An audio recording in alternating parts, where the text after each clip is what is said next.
দ্বিতীয় দিন শেষেই ব্যাকফুটে চলে গিয়েছিল ভারত। ত্রাতা হতে পারতেন কেবল ঋষভ পান্ত ও নীতিশ রেড্ডি। প্রথম জন দ্রুতই ফিরলেও পরের জন কিছুটা লড়লেন। তবে প্যাট কামিন্সের দুর্দান্ত এক স্পেলের সামনে মিলিয়ে গেল ভারতের সব প্রতিরোধ। আড়াই দিনেরও কম সময়ে দাপুটে জয় তুলে নিল অস্ট্রেলিয়া।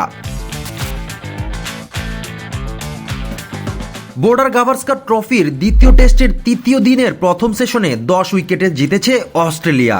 ভারতকে দ্বিতীয় ইনিংসে 175 রানে গুটিয়ে লক্ষ্য ছিল মাত্র 19 রানের, যা 4 ওভারের মধ্যে স্পর্শ করেছে স্বাগতিকরা। অস্ট্রেলিয়ার এই জয়ে 5 ম্যাচের সিরিজে সমতা আসলো 1-1 স্কোর লাইনে। হাতে 5 উইকেট নিয়ে অস্ট্রেলিয়ার প্রথম ইনিংসের চেয়ে 29 রানে পিছিয়ে থেকে তৃতীয় দিনে ব্যাট করতে নেমেছিল ভারত। বড় ভরসা ছিলেন এমন সব পরিস্থিতিতে অতীতে দুর্দান্ত কিছু ইনিংস খেলা পান্ত।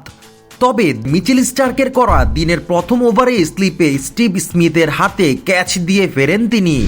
বেশিক্ষণ টিকতে পারেননি রবিচন্দ্রন অশ্বিনও। কামিন্সের বলে উইকেটের পেছনে ক্যাচ দিয়ে ফেরেন তিনি। এরপর হার্ষিত রানাকেও শিকার বানান অস্ট্রেলিয়ার অধিনায়ক। এক প্রান্ত আগলে আরও একবার ব্যাট হাতে দারুণ একটা ইনিংস খেলেছিলেন নীতিশ।